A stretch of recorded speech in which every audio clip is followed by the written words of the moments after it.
up, you guys? This is Ibuprofen1696 here with our first series of advanced Paragon hero guides. Our first first hero that I want to cover is actually going to be my favorite hero in the game, which is my main cop man, Murdock. Fury intellect hero. He's the first hero I got to master, by the way, but that's unimportant right now. He's a carry hero. Built mainly to be very powerful main attack, of course. Not so heavy on the abilities, but this is what makes Murdock my favorite character, the Long Arm of the Law. Also known a while back as Devastating Blast. This is as unlimited range laser blast. He can punch through any wall, he can punch through any hero. I've made several multi-kills with Murdock just because of this ability alone. And I just like him all around because I feel like he's a very well-balanced character.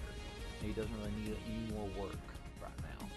As it says in the video, he attacks slow, but he hits hard. I mean, it's ridiculous about how you can build this guy sometimes. We'll be showing you two decks I'm going to make fresh from the beginning later on. But let's go into a bit more about his abilities. So, with this, I know I said advanced here, guys, but we're going to go over his basic abilities, what they do, and some ways you might be able to use them that you might have not thought of before. So, of course, we've got his main attack. It's a rather long attack. Make sure you time it just right. Timing is very important with Murdock, as well as any other ranged carry, especially in the early game. Missing a couple of shots while you're in decently close range with like a rampage early on can be devastating, especially if he ends up stunning you with a boulder and you can't get away. But let's go on to, well, speaking of getting away, let's get along to our kind of escape ability, Move Along. It deals 40 ability damage, but it also does what's called Displacement Blast. It's a very, very short range. If a hero, mainly melee heroes, are right on top of you, this will be your best friend for escaping. Just turn around if possible, hit R1, and just hit R2 right then. It'll push them a little bit away and get ready to book it to the opposite end. This ability alone has saved my life multiple times. It also works on minions, but it does not do damage to them, unfortunately. At least I don't think. That might have changed in an update. Buckshot also is going to help you secure kills very easily because of its wide range. It's a cone. It's a wide cone, but it's a very short range. It's a very short range cone. So imagine about the area of Lieutenant Bellica's bomb-ish. That's about the area this is going to affect, circle-wise. But it's very good for your shredding armor. But what I like to do is, I ain't going to have any gameplay to really show this, but use your basic attack, then switch right over to your buckshot, fire your buckshot, and then go back to another basic attack. That's a 1, 2, 3 punch in about maybe 2 or 3 seconds. I don't have the official timing on that, but you do a fire, you get their ability armor down, then that second shot is what's going to do a little bit more damage with the basic armor shredding. Another thing I like to do with Murdock is maybe equip him with an armor shredding ability, where it's like an active. So we do an active where we hit him with a buckshot, and it's like, I know there's a card now where it's you hit him with a ability, and it shreds a bunch of their armor for a certain amount of seconds. So that means you can just start hammering on them with basic attacks and take down those heavy tanks later on, like Greystone, Rampage, and Steel. Static Trap has been reworked for Monolith especially. It was instantly deployed, now it's 2 seconds before, well now 3.5 seconds before, no mistake. They'll take a little bit of damage with it, but mainly what people like to use it for is a root. Now what I like to do is, if you're playing the safe lane, the little fog wall right there between the tower and the jungle, there's a fog wall there. I like to place a trap there, or maybe 2 traps there once I get it to level 3, and block off that area, because that's most likely where a hero's just going to charge in, wanting to kill you. Make sure you place it a little ways away, or else they'll see it through the fog wall. But if that 2 or 3 seconds well, that 1 or 2 seconds can really save your life. Especially if you see a hit marker hit and you're not firing, you can look over, see if your trap's still there. If it's been activated, you run away. And make sure you use it in combo with your move along ability in order to get out of bad situations. Another thing is also a very good defensive ability. Used to it only slowed down enemies. Now where it stops enemies, it could be awesome, especially with securing towers. A lot of people get annoyed because cleave damage does not make power fire on a hero, but what you can do is put a trap right next to a tower, because mostly what I like to see enemy melee heroes do is circle around towers where you aren't really able to hit them as much.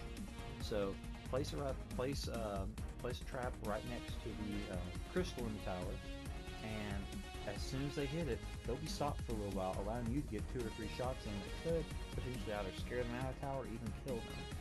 Last but not least, let's go to our long arm of the law. It packs a punch, especially in the late game whenever you want to secure those late kills. And even in mid game, whenever everyone's still kind of staging and playing safe, not really charging into the tier 2 towers yet. You'll see a lot of heroes barely escaping with their lives. Timing the long arm, and the long arm of the law is all about timing. Usually if a hero is moving at full speed, you want to get it maybe so whenever you pull it in, there's going to be a rectangle. So you have outer rectangle, then you have inner rectangle, then you have a dot in the center. What I like to do is put the enemy hero right outside the circle rectangle, and 9 times out of 10, well, I won't even say that, about 6 times out of 10 most likely, depending on how high or they're jumping or not, or how fast they're going, you'll hit the shot. Just make sure you get used to, I'd say play a few matches of not solo queue, but solo versus AI, or even co-op versus AI, and get used to firing that. Another thing I like to do is wait until a hero feels comfortable enough in their tower and they're low enough health, and they start recalling, because that is whenever they're most vulnerable. If you're playing on a mic team, make sure they're able to see them. If they're in view, you're in view. You can just point it over, and as soon as they call a recall, you aim that, you fire, they're finished for a good 30 to 40 seconds in late game. Long arm of the law can also be used to secure Orb Prime, which I have done several times while playing Murdock, and that's one of the most satisfying feelings in the world. Waiting until Orb Prime is just a little bit to being destroyed, aim your long arm of the law, fire it, and most likely you can, and sometimes you can secure it for your team, which is an awesome feeling, especially if it's that late game pushing stage.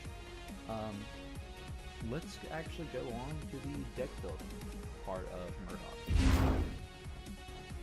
Okay, here's my overall Murdock deck. This is what I use for all the Murdock games. I know it's simple. I know there's a lot of crazy deck guides saying how you can use like all these like 3-cost cards and put little upgrades in them. I understand how that works, but I really don't like doing that. It's just something I've never really liked to play style. I like keeping it simple, so I use what's called the rule of 10s. That means 10 card points per card. That way you have 6 cards, 60 points. Bada bing, bada boom. So let's take a small look at my deck here.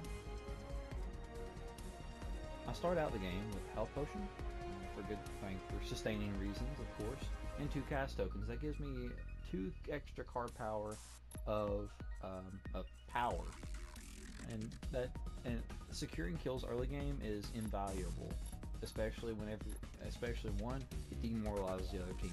Let's just get honest. You get killed once or twice, or you kill someone once or twice on the other team, they're gonna become a bit demoralized, and that's for every strike. That kind of sounds heartless of me, but you know, what the heck. 2 cast tokens, Health Potion for sustaining reasons.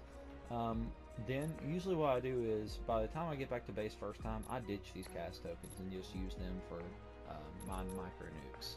Micro nukes my favorite card for Murdock because of the crit and power, 2 of the most important stats on Murdock. And the final bonus is an extra little bit of power, 6 power. I know some people like to use Impact Hammer now that it's not physical damage.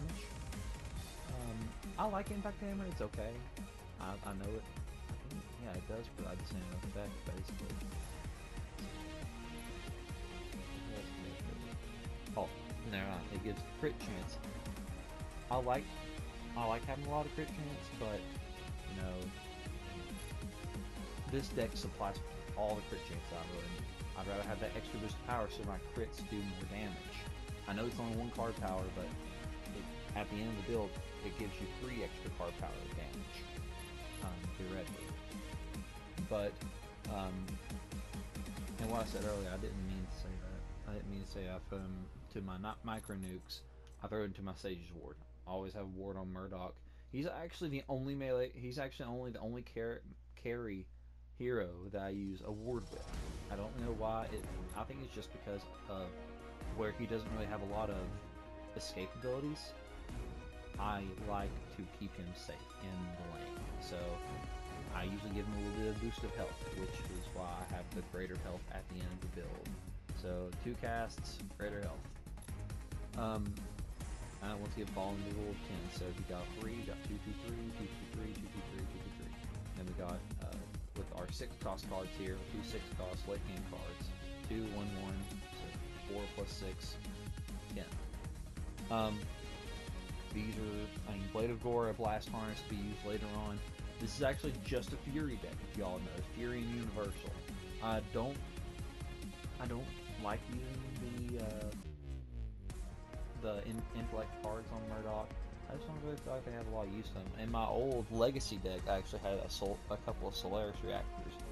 That's because I used the abilities like crazy, and this is whenever the shotgun, his buckshot weapon, did a decent amount of damage and didn't shred armor, so it scaled rather well with Murdock. But yeah, this is my deck. You all can copy it if you all want. It's a good amount of crit chance. It's a solid intermediate deck. I know there's a bunch of decks like saying you have to do all this with power and stuff, but I really don't have time whenever I go back to base to just discard a bunch of cards just to head out to the fight again. Time is precious on Monolith. Now that we've updated from Legacy, those decks, in my opinion, worked in Legacy, but I don't really like them in Monolith. Even though you do get 1 card power at a time, I kind of see their point. But if you're just discarding cards over and over again, that's like an extra 10 seconds out of your way that you have to take at base. But that's me rattling on about stuff that I know about. But yeah, this is a basic Murdock deck. I said y'all go ahead and play it. Now let's build a deck based on more of like a machine gun type of thing. I know the rifle in his hand is big, and it can be used as a fast fire rating crit machine, and that could be used in a lot of ways. So let's take a look at how I would do it. Okay, so we got ourselves a new Murdock deck, Murdock number 2 available. We got Archmage's Prime card. Now I want to build this to be kind of like a machine gun crit machine. And able to hit hard and hit fast. This is going to be used for maybe even an offlane build of Murdock. I know most people don't like carries on offlane, which I understand, but just to kind of clear out minions really fast and help them clear out minion camps. Well, not minion camps, but minion waves really fast. I was just kidding about the offlane thing, never playing offlane. So let's see. I'm building this fresh, so I'm actually kind of just making this up as I go. I'm trying to think of what I would like personally to see in that deck. I know I want crit chance, I know I want a lot of power, but I also want a little bit of sustain, kind of like I have in my deck. So, throw in a Red Eye Nitro, nice 2-cost card. We'll go Wound, and Vicious Kinetic. I use this 2 times on my Twin Blast build, which I'll show you all in a later video. That'll provide us a decent amount of crit and a good amount of attack speed. Yeah, it gives us attack speed at the end of that too. So that should honestly be all we need as far as attack speed goes. So I don't want to throw in too much attack speed because then it takes away from the overall power. So let's go ahead and get our beginning cards too. Throw in 2 cast tokens and a health potion. This is not going to have a ward on it just because, yeah, I don't feel like this build should need a ward. I know every build. I know people are going to scream at me. Every build needs a ward. No, people on your team, like maybe your support should have a ward. I mean, if you just have four wards, or even more than 2 wards on the right lane, then it's just way too much, and you're just wasting your card power. I know that can be used to help out other people. Don't worry. Let's get a little bit more crit, and we'll actually throw in some lifesteal with Brand of the Iron Eater. This will keep us able to sustain late game and towards mid game. So let's keep up with our system of 10. 2.5 lifesteal. Let's go a drain, a wound. We'll go a wound, and a greater drain. That'll give us a nice even amount of percentage of lifesteal.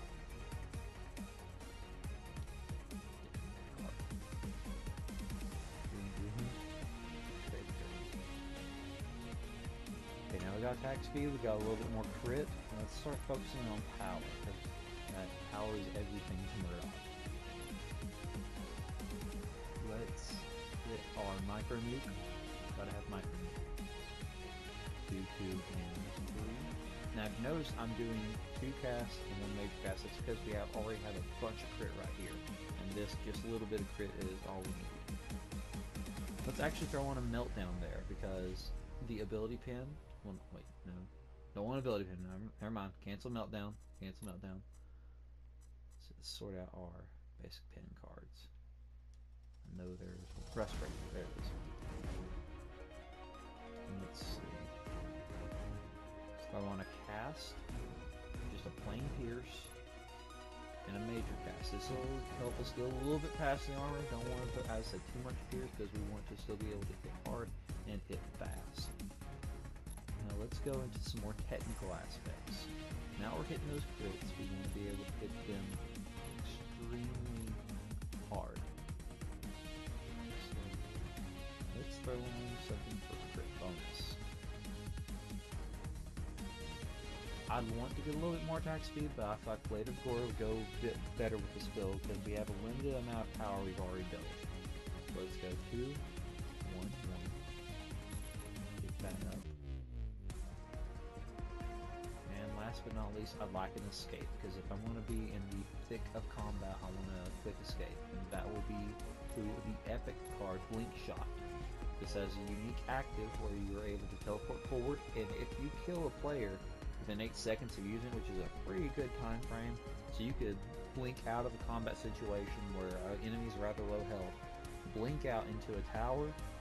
They most likely will not cross the tower. I've known enemies to do that, which is rather annoying. Kill them with your long arm, and you'll still have that blink left, just in case. Or you can blink in, kill, blink out.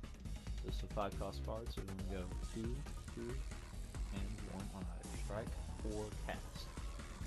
So this is our complete build.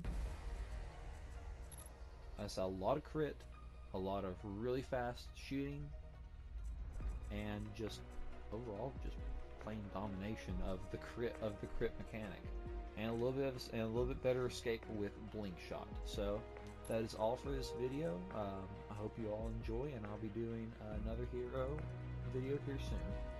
See y'all later. Good luck, have fun.